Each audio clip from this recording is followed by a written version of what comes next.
Okay, good afternoon, everybody. Thank you for waiting. I'm proud to be joined by Senators Murray and Booker. Well, here we are on day 15 of the Trump shutdown. That's right, it's now over 2 weeks since Republicans shut the government down because they refused to negotiate and fix the health care crisis that they themselves created. In fact, House Republicans haven't been here doing their job in weeks. Thousands of federal workers continue to work and not get paid.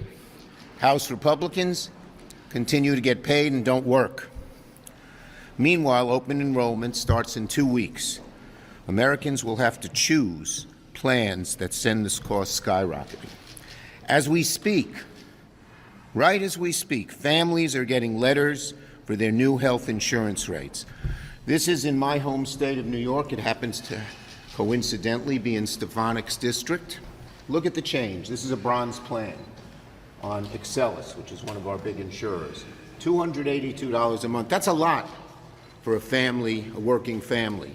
But look what it goes up to if we don't renew the credits. $1,679. That's close to $1,400 a month. That's like $16,000 a year. Just imagine. Millions of New Yorkers are going to get these notices. Tens of millions of Americans are going to get these notices. And they're just going to say to themselves, what? How am I going to pay this? But you know what the alternative is? Having no health care. And imagine parents thinking, what if my kid gets sick? And there's no health care for them because I can't afford insurance and I can't afford the cost out of my pocket. So these are not just numbers. These are people who are suffering and going to suffer even more. So we have to do something. And right now, Republicans are letting these tax credits expire. Republicans, Donald Trump, Republicans, House and Senate are responsible for this number going up, including Representative Stefanik. So, for the average family or small business owner or farmer in rural upstate New York, spending over $20,000 a year on health care is unfathomable. And nationwide, it's true. Guess what district? Does anyone know? I'm not going to ask you to raise your hands, but does anyone know what district hurts more than any out of any state in the country? Speaker Johnson's. So it shows how much he cares about his constituents. According to a recent report, 85,000 Louisiana residents will lose health insurance. So it's just unfathomable as why Republicans are hiding from this issue that would so hurt American families. Republican policies have skyrocketed costs to historic highs on everything from beef to electricity costs. Costs is the number one issue facing American people. How they're going to pay each week their bills. And because of Trump's tariffs, because of what they did on electric rates, because food costs are going up so much, and health care is the tip of the spear of that cost increase. And yet, Republicans are not moving forward. People get sick. People will lose their insurance. People will die. Plain and simple.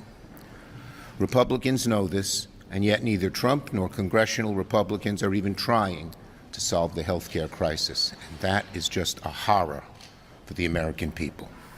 Now on Argentina. Donald Trump's busy trying to deliver $40 billion to bail out Argentina. It's the new Trump doctrine of foreign policy. Argentina first. Rather than fix the health care crisis devastating Americans here at home, Trump's doubling down on sending $40 billion to a right-wing MAGA strongman in Argentina. Now he's trying to pressure American banks to pony up, on top of the $20 billion in taxpayer money that he's sending there. This shows the administration's priorities. They'd rather give $40 billion to a MAGA dictator than help relieve Americans from the health care crisis they are suffering from. Whatever happened to America first? Donald Trump, whatever happened to America first? It's time for Republicans to end the chaos and get serious, and we are doing everything we can to make that happen. Now, about the rifts. Every day the Republican chaos seems to get worse. They seem to double chaos almost on a daily basis, and nowhere is this clearer than at HHS. Trump and Vogt managed to do something truly astonishing. They, quote, accidentally fired twice as many public health workers as intended. It's vicious, it's mean, and it's incompetence, all wrapped up in one. Let me say that again. They meant to fire hundreds of people, but they were so careless they accidentally fired hundreds more. They chose to vindictively fire thousands of federal workers and couldn't even do that right. No one is forcing Trump to fire scientists or doctors in the middle of the season. They're doing it because they want to. The goal of Project 2025, a vote, and it seems Trump, is to just decimate the federal government no matter how it hurts the workers and no matter how it hurts the American people. They're gutting America's public health defenses because they want to. And don't take my word for it. Senator Lee said, quote, Russ Vought has been dreaming of this moment ever since puberty. Republicans need to get serious. They need to negotiate. We are ready to negotiate, reopen the government, and deliver desperately needed health care to the American people. Senator Murray.